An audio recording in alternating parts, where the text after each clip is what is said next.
आप सभी को अस्सलाम वालेकुम और सुबह का नमस्कार। एजुकेशन अफेयर्स के इस प्लेटफॉर्म पर मैं आप सभी का हार्दिक अभिनंदन और स्वागत करता हूं। इस भौतिक जगत में, इस संसार में मनुष्य को जीवन जीने के लिए उसे रोटी, कपड़ा, मकान की जिस प्रकार से आवश्यकता पड़ती है, उसी प्रकार से पाठ्यक्रम विकास के भी ऐसे ही कुछ मूलभूत आधार होते हैं। तो आज के विषय में हम लोग पाठ्यचर्या के विभिन्न आधार, डिफरेंस बेसिस ऑफ करिकुलम के विषय में विस्तार पूर्वक से चर्चा करेंगे। आइए सबसे पहले समझते हैं कि इसकी क्या आवश्यकता है। पाठ्यक्रम विकास एक जटिल और बहुआयामी प्रक्रिया है जो किसी भी शिक्षा प्रणाली की सफलता की नींव रखती है। यह केवल विषयों की सूची तैयार करना ही नहीं, बल्कि यह सुनिश्चित करना है कि शिक्षा के उद्देश्य प्राप्त हो और छात्र समाज में एक सफल और जिम्मेदार नागरिक के रूप में विकसित हो सके। पाठ्यक्रम के निर्माण में कई आधार महत्वपूर्ण भूमिका निभाते हैं जो इसे एक समग्र और प्रभावी रूप देते हैं। इन आधारों के विषय में हम लोग मुख्य रूप से चर्चा करेंगे। तो हम लोग समझे कि पाठ्यक्रम विकास के इन आधारों की क्यों आवश्यकता पड़ती है, क्योंकि बालक का या किसी व्यक्ति का सर्वांगीण विकास हो सके तथा इन सब आधारों के माध्यम से वह इन सभी आधारों को अपने पाठ्यचर्या में शामिल करके अपना विकास कर सके। आइए तो चर्चा करते हैं कि कौन कौन से इसके बेसिस हैं। तो पहला है दार्शनिक आधार, दूसरा है सामाजिक आधार, तीसरा है मनोवैज्ञानिक आधार, चौथा है वैज्ञानिक आधार, पांचवा है आर्थिक आधार और छठा है राजनीतिक आधार। आइए एक एक को विस्तार पूर्वक से समझते हैं। सबसे पहला है दार्शनिक आधार। किसी भी पाठ्यक्रम का दार्शनिक आधार उसकी दिशा और उद्देश्य निर्धारित करता है कि दार्शनिक आधार क्या है। एक दर्शन है, एक विचार है जो उस पाठ्यचर्या की जो दिशा है वह निर्धारित करती है तथा यह इस बात पर निर्भर करता है कि समाज और शिक्षा के बारे में हमें क्या क्या हमारी मान्यताएं हैं या विभिन्न दार्शनिक विचारधाराएं पाठ्यक्रम को अलग अलग तरीके से भी प्रभावित करते हैं। तो आइए उन सभी दार्शनिक विचारों को हम लोग समझते हैं। पहला है आदर्शवाद, जिसे आइडियलिज्म कहते हैं, जो कि आदर्श को ही, आइडियल को ही मुख्य रूप से मानता है। यह मूल्यों पर, विचारों पर और जो भी स्पिरिचुअल विकास है उस चीज़ पर, यह आध्यात्मिक विकास पर जोर देता है तथा आदर्शवादी पाठ्यचर्या में जैसे धर्मशास्त्र हो गया, अध्यात्म शास्त्र हो गया, भाषा हो गया, साहित्य, कला और नैतिक शिक्षा जैसे यह विषयों को क्या करती है, प्रमुखता देती है। और इसका क्या उद्देश्य है कि यह जो भी नैतिक मूल्य हैं, जो भी वैल्यूज़ है और जो भी बौद्धिक क्षमता का उसमें क्या करना है, बालकों बौद्धिक क्षमता का विकास करना है। दूसरा है प्रकृतिवादी, नेचुरलिज्म। प्रकृति से, जैसा कि हम लोग समझ रहे हैं कि इस विचार में प्रकृति को ही मुख्य भूमिका दी गई है तथा यह प्रकृति और बालक के स्वाभाविक विकास पर बल देता है कि बालक स्वतंत्र रूप से प्रकृति में जाकर के सीखे तथा वहाँ पर एक शिक्षक एज अ फैसिलिटेटर का काम करे, जहाँ उसको ज़रूरत पड़े वहाँ सहायता दे तथा बालक स्वतंत्र रूप से सीखे। इसमें शारीरिक शिक्षा हो गया, विज्ञान है और प्राकृतिक वातावरण से संबंधित विषयों को इसमें प्राथमिकता दी जाती है। तीसरा है प्रयोजनवाद, प्रैग्मेटिज्म। जैसा कि हम जानते हैं कि प्रयोजनवाद में यह उपयोगिता, अनुभव और क्रिया आधारित अधिगम पर केंद्रित है तथा यह करके सीखने पर बल देता है। इसमें प्रयोजनवाद में पाठ्यक्रम में समस्या समाधान, परियोजना कार्य और सामाजिक अनुभव को महत्व दिया जाता है तथा इसका उद्देश्य है कि छात्रों को क्या करें, हम लोग वास्तविक जीवन की समस्याओं का समाधान करने के लिए तैयार करना है। इसमें जैसे कौन कौन से विषय हो जाएंगे इसके अंतर्गत, प्रयोजनवाद में विज्ञान हो गया, शारीरिक विज्ञान हो गया, इतिहास हो गया, भूगोल हो गया, फिर उसके बाद गणित है, गृह विज्ञान है और कृषि जैसे विषयों को इसमें शामिल किया जाता है। चौथा है दार्शनिक आधार के अंतर्गत यथार्थवाद। यथार्थवाद से हमारा क्या तात्पर्य है, रियलिज्म, की यह भौतिक संसार ही सत्य है तथा कोई भी आध्यात्मिक जगत यह आध्यात्मिक या स्पिरिचुअल को नहीं मानती है। जो सामने है वही शाश्वत है, वही सत्य है, यह इस पे आधारित है। यह वास्तविक दुनिया और वस्तुनिष्ठ या ऑब्जेक्टिव ज्ञान पर जोर देता है तथा यह यथार्थवादी पाठ्यक्रम में विज्ञान हो गया, गणित है तथा तथ्यात्मक विषयों को प्राथमिकता देता है। इसका क्या उद्देश्य है कि यह छात्रों को तर्कसंगत और वैज्ञानिक सोच विकसित करने में मदद देती है। तो इन सभी दार्शनिक आधारों को पाठ्यचर्या में शामिल करके उनको एक अच्छा विचार दिया जाए या ऐसे विषयों को शामिल करके बालक का पूर्ण विकास करना दार्शनिक आधार का मूलभूत रूप है। अगला है सामाजिक आधार। सामाजिक आधार पाठ्यचर्या को जैसे कि समाज की आवश्यकताओं, उसकी क्या अपेक्षाएं हैं तथा उसकी संस्कृति मूल्यों के अनुरूप क्या होना चाहिए, पाठ्यचर्या हमारी होनी चाहिए। क्योंकि विद्यालय को एक मिनिएचर ऑफ द सोसाइटी माना जाता है, समाज का एक लघु रूप माना जाता है, तो उसमें सामाजिक जो भी मूल्य है, आवश्यकताएं हैं या समाज क्या चाहती है, उन सभी चीज़ों का उस पाठ्यचर्या में समावेश करना अति आवश्यक हो जाता है। तो सामाजिक आधार के तहत यहाँ निम्नलिखित कुछ बातों का ध्यान रखना हमें बहुत ही आवश्यक है। इसके अंतर्गत है पहला कि सामाजिक आवश्यकताएं और परिवर्तन की पाठ्यक्रम को या पाठ्यचर्या को समाज में हो रहे बदलावें, जो भी नए नए बदलाव हो रहे हैं, इसमें नए नए तकनीकों की ज़रूरत है और जो भी भविष्य की आवश्यकता है उसके अनुरूप क्या करना चाहिए, हमारे जो पाठ्यचर्या है उसका निर्माण करना चाहिए। दूसरा है सांस्कृतिक विरासत कि हमारे जो भी कल्चरल हेरिटेज है या जो पाठ्यक्रम को देश की सांस्कृतिक विरासत, परंपराओं और मूल्यों को संरक्षित और बढ़ावा देना चाहिए, जिससे हमारा क्या हो, सांस्कृतिक विरासत सुरक्षित रहे तथा हमारे समाज का विकास हो। इसी के अंतर्गत तीसरा पॉइंट है कि सामाजिक समानता और समावेशन। सामाजिक समानता और समावेशन से क्या तात्पर्य है कि पाठ्यचर्या को सभी छात्रों को क्या करना चाहिए, समान अवसर प्रदान करना चाहिए, जिससे वह सामाजिक, आर्थिक और सांस्कृतिक पृष्ठभूमि की परवाह किए बिना उन्हें समान रूप से शिक्षा देने के लिए समावेश करना चाहिए, सभी को समान रूप से शिक्षा देनी चाहिए। इसी के अंतर्गत है अब अगला पॉइंट, नागरिक कर्तव्य और अधिकार की जो भी पाठ्यचर्या को छात्रों में नागरिकता की भावना, क्या उनके नागरिकता के भावनाएं हैं, क्या उनके कर्तव्य हैं तथा क्या उनके अधिकार है, इनके प्रति उनको जागरूक कराना भी इसका एक मुख्य उद्देश्य है तथा ऐसे आधारों को शामिल करना सामाजिक आधार में बहुत ही आवश्यक है।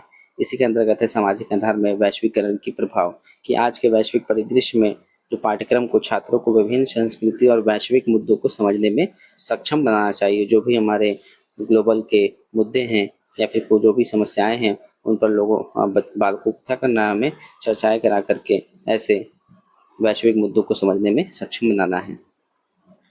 और तीसरा है मनोवैज्ञानिक आधार, साइकोलॉजिकल बेसिस। मनोवैज्ञानिक आधार से क्या तात्पर्य है कि इसके माध्यम से पाठ्यचर्या को छात्र की प्रकृति या सीखने की प्रक्रिया या जो भी उसके चरण हैं उनके अनुसार हमें क्या है, ढालने में यह मदद करती है। मनोवैज्ञानिक आधार के माध्यम से हम बालकों के विकास को समझ पाते हैं तथा अपने पाठ्यचर्या का निर्धारण कर पाते हैं कि वहाँ उसमें क्या क्या, कैसे कैसे शिक्षण विधि हो या पाठ्यक्रम या पाठ जो भी टेक्स्ट बुक्स हैं उसको रखना चाहिए। तो इसमें कुछ निम्नलिखित बातें उसका ध्यान रखना है हमें। सबसे पहला इसके अंतर्गत है कि बाल विकास के चरण की यह पाठ्यक्रम, ये जो पाठ्यचर्या है, यह विभिन्न आयु वर्गों के छात्रों की जो भी उसके संज्ञानात्मक जो विचार है, भावनात्मक विचार है या सामाजिक जो भी विकास है उसके अनुसार, उनके आयु के अनुसार या उनकी अवस्थाओं के अनुरूप होना चाहिए। जैसे कि यदि कोई बालक 6 क्लास में है या फिर 7 क्लास में है तो उसके स्तर के अनुसार ही जो पाठ्यक्रम है या पाठ्यचर्या है उसका निर्धारण करना चाहिए। यदि क्लास 6 का स्टूडेंट है या 7th का स्टूडेंट है, अगर उसमें हम लोग 9वीं या 10वीं कक्षा के चीज़ों का समावेश कर देंगे तो कहीं ना कहीं वह उससे प्रभावित होंगे। अगला है इसमें व्यक्तिगत भिन्नताएं कि हमें जो भी छात्र है उसके उनके जो रुचियां हैं, जो उनकी शैलियां हैं या फिर जो भी उनके व्यक्तिगत क्षमताएं हैं, विभिन्नताएं हैं, जैसा कि हम जानते हैं सबके अलग अलग क्या हैं, भिन्नताएं होती हैं और क्षमताएं होती हैं, तो उन सब का भी ध्यान रख के हमें पाठ्यचर्या को बनाना है ताकि व्यक्तिगत भिन्नताओं को हम लोग क्या करें, संबोधित कर सके तथा उसका ध्यान रख सके। अगला इसी में प्रेरणा और रुचि। प्रेरणा और रुचि पाठ्यचर्या को छात्रों में सीखने के प्रति आंतरिक प्रेरणा और रुचि विकास करनी चाहिए, जिसके माध्यम से वह सीख सके।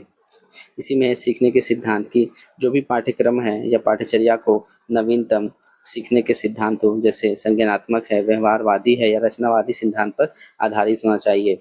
इसके माध्यम से बालक के अंदर क्रिएटिविटी आती है तथा वह सोच पाता है, समझ पाता है, जो सही गलत में फर्क कर पाता है। इसके माध्यम से यह मनोवैज्ञानिक आधार बहुत ही महत्वपूर्ण हो जाता है। मनोवैज्ञानिक आधार में मूल्यांकन भी बहुत ही आवश्यक है कि मूल्यांकन पद्धतियाँ छात्रों के अधिगम की प्रगति को मापने और पाठ्यक्रम की प्रभावशीलता का आकलन करने के लिए मनोवैज्ञानिक सिद्धांत पर आधारित होनी चाहिए।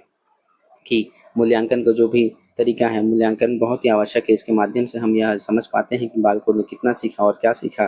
तो इसके आकलन और मापन भी मनोवैज्ञानिक सिद्धांत पर आधारित होना चाहिए, जैसे कि हम लोग क्वेश्चनियर हो गया या इंटरव्यू हो गया या रेटिंग स्किल्स के माध्यम से क्या करें, मूल्यांकन करें, ताकि वह सही और स्पष्ट हो सके।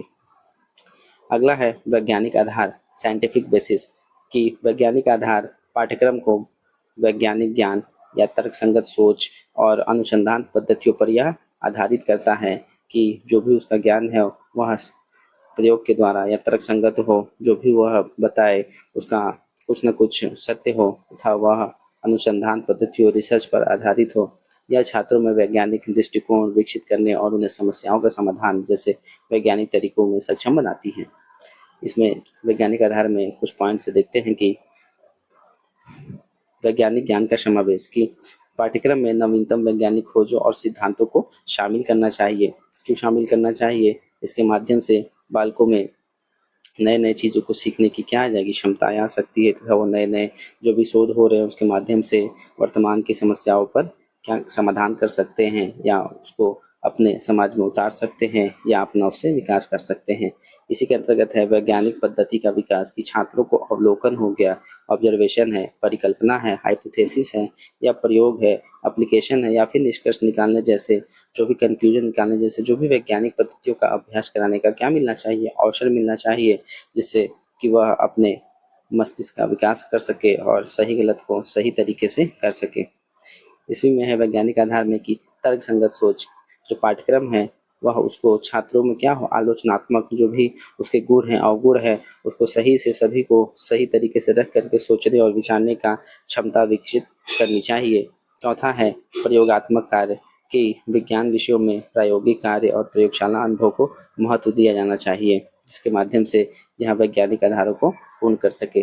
पांचवा है आर्थिक आधार। आर्थिक आधार से हमारा क्या तात्पर्य है कि आर्थिक आधार यह सुनिश्चित करता है कि पाठ्यक्रम देश की आर्थिक आवश्यकताओं और श्रम बाजार की मांगों को यह पूरा कर सके। जो भी हमें वर्तमान समय में किस तरह के श्रम की या फिर किस तरह के कार्मिकों की आवश्यकता है या उसको पूर्ति करती है, जैसे कि रोजपरकता।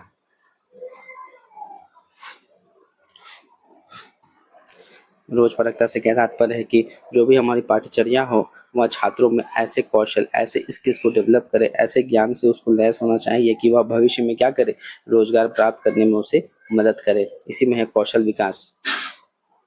कौशल विकास से क्या तात्पर्य है कि जो भी वोकेशनल या फिर तकनीकी टेक्नोलॉजी शिक्षा को हमें क्या देना चाहिए, महत्व देना चाहिए, ताकि छात्र क्या हो, विभिन्न व्यवसायों के लिए तैयार हो सके। फिर है उद्यमिता। उद्यमिता से क्या तात्पर्य है कि पाठ्यक्रम को छात्रों में जो भी इंडस्ट्रियल है या फिर जो इनोवेशन है, नवाचार है, उसकी भावना का उसमें बढ़ावा देना चाहिए, जिससे हमारा क्या हो, आर्थिक आधार मजबूत हो।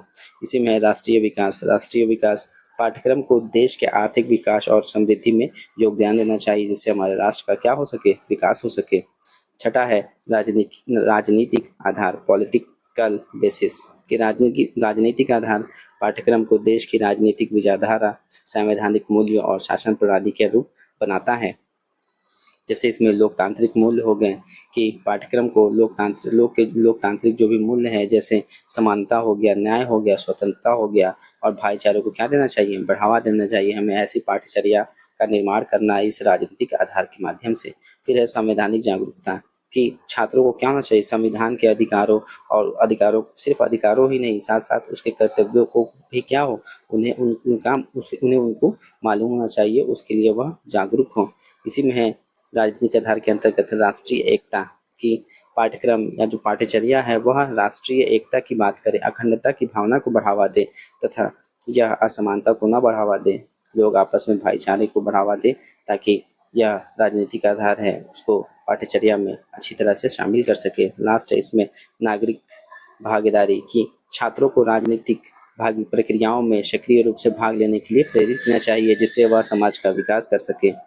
तो इन सभी आधारों के को ध्यान में रखते हुए एक हम लोग कह सकते हैं कि पाठ्यक्रम का निर्माण किया जा सकता है जो संतुलित और प्रभावी हो, जिससे छात्रों का सर्वांगीण विकास हो सके तथा उनमें समाज व राष्ट्र के लिए क्या हो, उपयोगी नागरिक बना सके। यह एक गतिशील प्रक्रिया है जिसमें समाज विज्ञान शिक्षा के क्षेत्र में हो रही परिवर्तनों के साथ साथ सामंजस्य स्थापित करते हुए लगातार संशोधन और सुधार की भी आवश्यकता होती है। आप लोग का बहुत बहुत धन्यवाद। कृपया चैनल को सब्सक्राइब करें, लाइक करें और अपने मित्रों के साथ शेयर करें। कोई डाउट है तो कमेंट बॉक्स में ज़रूर पूछें। बहुत बहुत धन्यवाद।